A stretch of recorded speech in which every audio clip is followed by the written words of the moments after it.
Hey guys, welcome back to another episode with Romeister. Last time you saw me, I went and unlocked the region of Varlamore, which opened up a good chunk of content for later on in the account, plus I went and used up all the herbs and seeds I got from Winter Toad and ended up with a whopping 49 herb lore and 56 farming.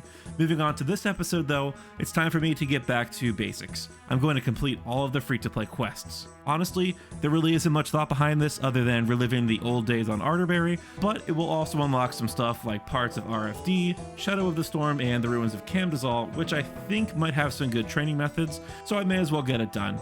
Anyways, that's enough talking for now, let's get to the episode.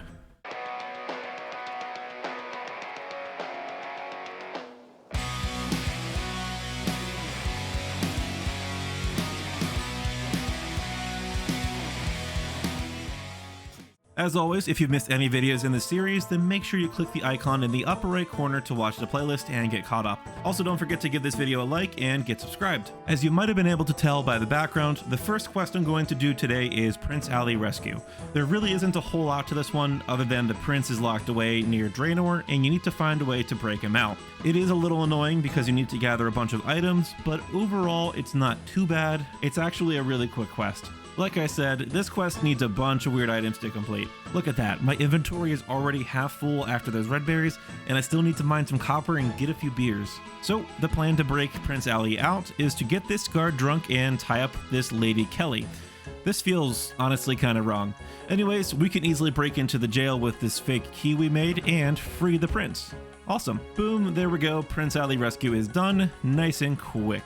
What is this? I'm just casually walking through Port Saram to start another quest, and I see this bot posse splashing in sync. I really love the people in this game. Moving on, the next quest we're going to be doing is Pirate's Treasure. The main point of this quest is to smuggle some rum for Captain Redbeard, and after that he gives us a map to some treasure. Easy peasy. Huh, I totally forgot that the quick pay fare option to Karamja was locked behind the quest. Oh, the good old days. The good news is, getting the rum is actually pretty easy. The bad news is, we can't just waltz on back to Port Sarim with it. We got our job picking bananas, so now let's stuff this rum in the crate. There's probably an innuendo there. With the bananas, and we get our crisp 30 GP. No sir, I'm not hiding anything suspicious. Please ignore my sweaty palms and shaky knees. See, I knew all this talk about the job market sucking was false. Look, I just walked into a random store with only an apron and I got one, and I'm dumb. It's so easy, guys, come on. We successfully smuggled this dude's rum, now we get to go on a treasure hunt. I just love how convenient the Chronicle is. I'm gonna hang on to this for a bit while I'm doing the free-to-play quests. We found the chest in Varrock, now we got to decrypt this very, very weird message and find our loot. If you've done this quest before, you know the loot is in Fally Park. You kill this gardener who gets mad at you for like messing up his flower bed, dig again, and that's quest complete. 3 quest points is nice, and let's open the chest for a gold ring and an emerald. I can sell those for a little bit of GP, I like it.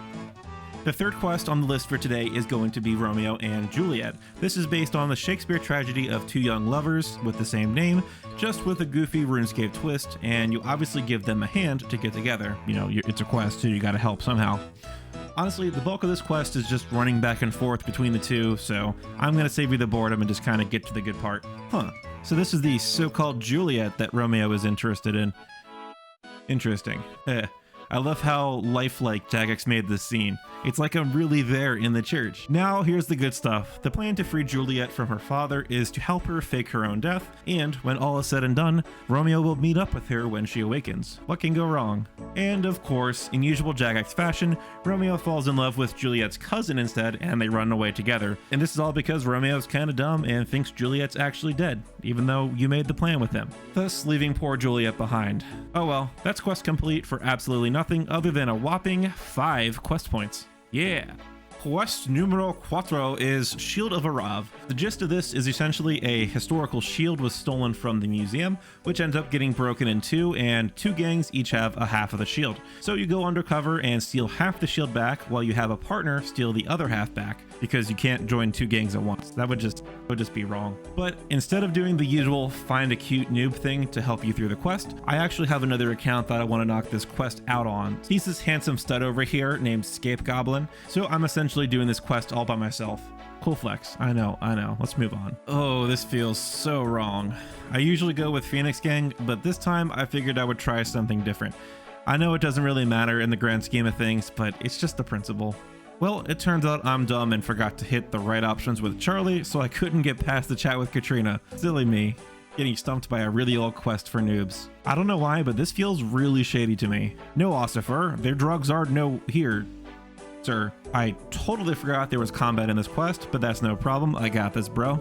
Now let's grab these 2 Phoenix Crossies to give to Katrina and complete my part of the quest. And finally, we have their trust and can run upstairs to get the shield half and never speak to them again. Now that I have both halves, we just gotta turn them into the museum. With that, each account gets 2 certificate halves and we essentially just drop trade them to each other. And finally, with the full certificates, we turn them into King Rolled. Boom, that's quest complete.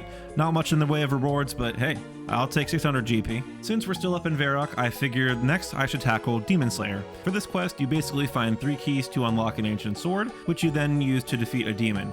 This one is really quick, especially if you have the teleports for it, so let's just get it done. So this scene is essentially what we'll be doing in a moment, but let me just grab my notepad really quick and write down this incantation.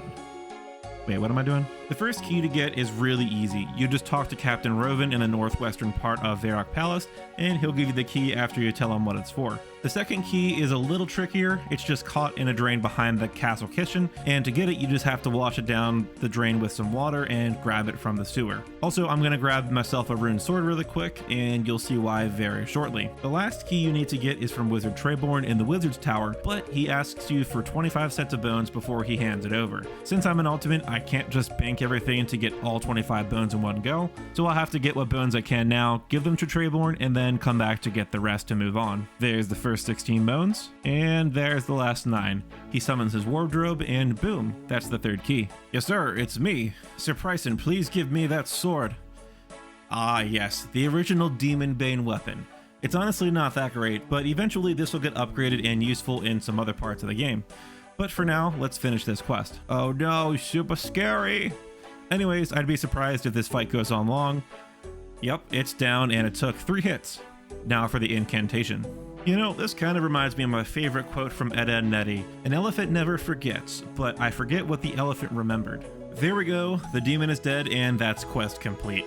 I'd love to hang on to Silverlight and it will get upgraded in the future, but honestly, it's just not worth the inventory slot and it's really easy to get back, so I'm just gonna drop it now. Moving on from the Varrock quests, I headed down to Cozy Draenor Village and it's time to tackle Vampire Slayer. Essentially, Morgan spreads a rumor, oh you, such a gossip, that there's a vampire in Draenor Manor and you take it upon yourself to slay it. But of course, you need some help to do so, and while I'm here, I'ma grab me some garlic. I just love how many of these quests involve either getting someone drunk or someone who's already drunk. But anyways, Dr. Harlow here is the resident vampire slayer, and he will only help us if we give him some beer. While I'm up here in Varrock, I want to buy me some pies from the Cook's Guild for some food, and for that I need a chef's hat. Hence why I'm killing these goblins, and as it turns out, I'm actually pretty close to a defense level. I don't know why I cut that last clip short, but there's 37 defense. So I'm skipping ahead a bit and I ended up running down to the goblins in Lumbridge to get a chef's hat because apparently the level 5s here don't drop one. I'm slightly annoyed I spent so much time up here at level 5s, but hey, I got a defense level out of it and now we're moving on. Let's just pop this on and buy me some pies. Alright, here we go. Arise from the dead, you foul creature. Well, as per usual, I vastly overestimated how hard this would be, but oh well, we'll just use the extra food for Dragon Slayer shortly.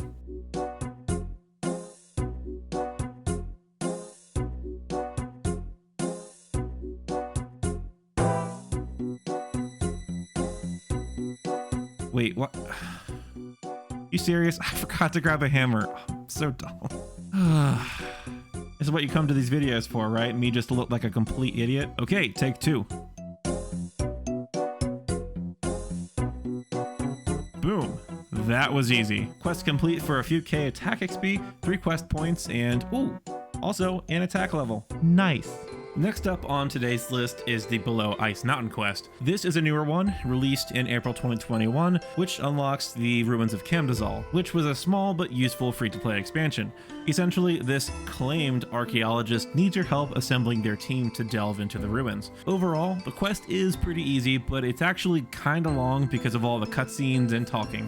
Here's the first dude, a self-proclaimed strongman. And here's one of those aforementioned cutscenes. I want to say this one goes on for like 2 minutes or so I'll spare you the wait. Well, as long as it was, at least it ended with a classic Rocky-esque scene. You just gotta love that.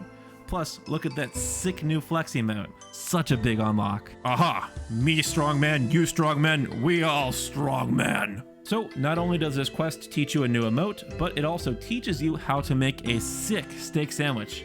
Yum. There we go, that's 2 out of the 3 dudes collected, or roped in, whatever. And finally, we just need to win a game of rock, paper, scissors with, hey, look at that, another drunk person. I'm sensing a theme here. Since the dwarf is drunk, it doesn't actually matter what options you choose here because he is so sloshed, he can't even tell what's going on, so you basically just win by default. I don't know why, but I never knew that this slope by the mind altar existed. On an unrelated note, however, my wife seems to think I'm not that observant, but hey, I proved her. Alright, ma'am, I've assembled your crack team of, well, they're warm bodies, I guess. It's better than nothing. So here's the part of the quest where you realize that you once again are helping the bad guys, as these losers are trying to ransack the place and are doing nothing of the sort of archaeologist discoveries or whatever. But of course, there's also a guardian golem here, and they're too chicken to fight it, so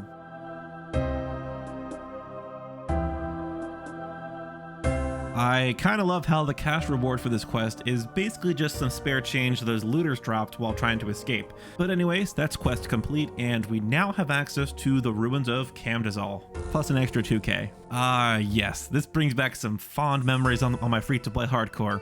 Honestly, there really isn't too much here that's exciting on a member's account.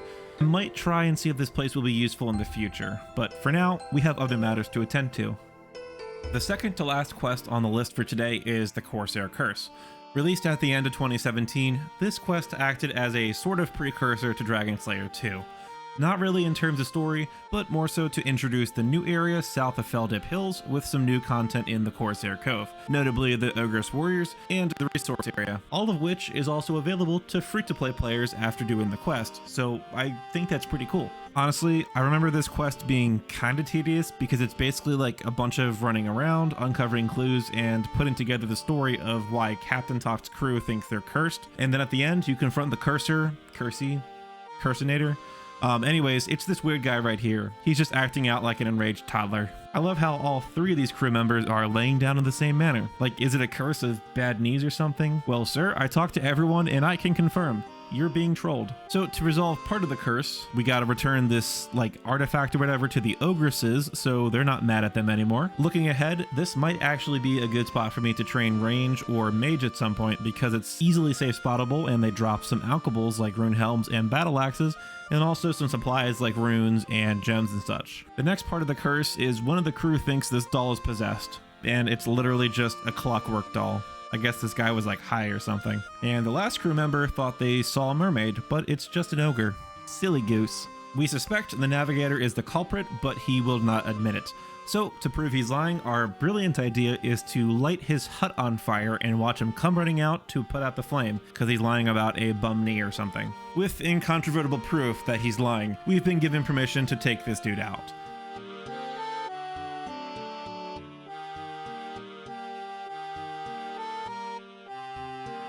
That's done, and let's get this thing wrapped up. There we go, that's quest completed. There's not much in the way of rewards, but 2 quest points is 2 quest points, and we get access to the Corsair Cove Bank, which I can't use as an ultimate, but hey, it's there. Whew. Finally, we're going to wrap up this episode with the most iconic free-to-play quest of them all, Dragon Slayer. There really isn't too much story behind this quest, other than you just waltz into the Champions Guild, ask for a quest, and the guild master is all like, yeah, sure, go talk to Oziak. He'll deal with you. He is straight up memeing on me. Hey there, buddy Oziak, can I have a rune plate, Plox? No. I have to kill a dragon? Alright, I guess I can do that. The first thing we need to do to kill Elvarg is get protection from her Dragonfire, and Duke Horatio conveniently has a shield for us for free. We also need to find pieces of a map to travel to Crandor, and the Oracle here tells us where one of them pieces is. With quite possibly the weirdest assortment of items, we can open this magical door in the Dwarven Mines and get the first map piece. The second piece of the puzzle is at the end of Melzar's maze, which in my opinion is less of a maze and more of a convoluted puzzle of which monster to kill to get keys to progress to the next room. Well, I totally should have brought like magic or something to safe spot this lesser demon, but oh well, we got this. There we go. That's the second map piece. The final map piece resides in the pockets of this greedy goblin. Most people are too cheap to pay the troll toll and instead just kill it, but I'm feeling like a pacifist today, so I'll just pay the toll. So original. And that's the map completed, but now we need a ship. Oh yeah, I just love it when I'm doing random things and knocking out diary tasks unintentionally. I just bought myself a ship, but it's busted. So we need to fix it up a bit, Bob the Builder style. I need a captain, so I'm recruiting Ned the Bed. For my final preparations, I figure I should deposit the graceful outfit just to free up a few more inventory slots for food. And just like before, I'm going to top up on some pies from the cooking guild. So here we are with the final setup for Elvarg. Ideally, I'd have like an attack or strength pot, but I think this will do. Don't mind me, I had a slight gaffe and forgot to drop the chef hat for another pie. You know, I'm seeing all kinds of weird splashers today. First it was the Splash Bros, and now I got this dude literally safe spotting a duck. Like, why? Anyways, now it's time to make the voyage over to Crandor and face the dragon. Normally, creators will make some sort of sad montage over Cabin Boy Jenkins here dying, but you know what? Good riddance, Jenkins, or more like Jankians. JK, I'll miss you, bro. Alright, now let's enter this hole and oh boy, there she is. That's a big dragon. Before I dive into the madness, real quick, I'ma first go through this door by the lesser demons to unlock this shortcut back here if I ever need it. Okay, here we go. Let's hope I don't get torn to shreds.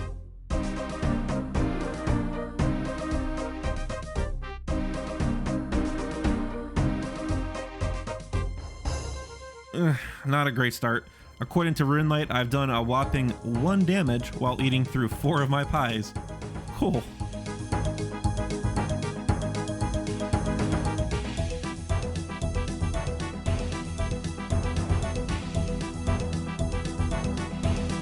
Well, that could have gone better. I'm at a prayer, about halfway through my food, and Elvarg's barely been hit. I'm really hoping I just got unlucky, but we'll see what happens. Let's get back in there.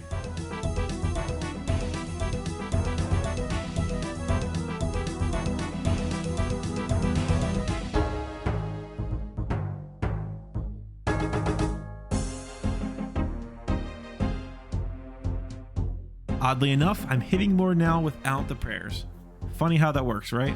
But anyways, I'm almost out of food, but it should only be like 1 or 2 more hits to finish this.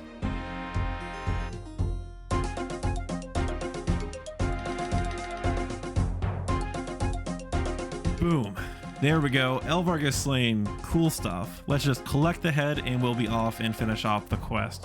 With all that done, that is of course quest complete, as much as Oziek doubted me. That's 2 quest points, a whopping 18.5k XP for strength and defense, and I can now wear rune plates, dragon plates, and green d'hide bodies. Obviously, I'm not going to buy them now, and that's also 46 strength and 42 defense coming in. I don't know what it is, but I really love big boosts to my stats like that. Yeah. But as you could probably tell, that is going to wrap it up for this video. I crammed a lot of questing in to complete all of the free-to-play quests, and I successfully relived some good times from way back when I did them on Arterberry. Now I also want to apologize for how long this video took to come out. I've been trying to keep it to about a weekly or at longest a bi-weekly cadence, but I've spent so much time over the last several weeks trying to resolve some issues in my home lab. The gist is my one NAS with my personal files on it started throwing some hardware errors, and while troubleshooting that, I copied all of the important data off that I could over to the NAS that I use for these videos, and it was too full to actually do anything with until I was able to copy the data off of it. Oh, and on top of that, the power supply in my wife's PC failed, so I had to troubleshoot and resolve that simultaneously. though that was a bit easier. It was only about a week or so of anger and complaints. Thankfully though, after a lot of time and frustration, I was able to replace the 2 components that were failing, plus I learned a good bit along the way, and we're back, baby. So that means these clips have actually been sitting around for all that time, and I'm speaking to you from the future now. But that's enough rambling for now. Just to leave you with a little teaser, next time I want to unlock Fossil Island and start training some range. Until then, don't forget to give the video a like, get subscribed and click the bell icon so you don't miss future installments in the series, and also go join the Ascending's Discord server and in-game chat channel if you'd like to hang out. As always, I hope you all have a great day, and I'll catch you in the next one.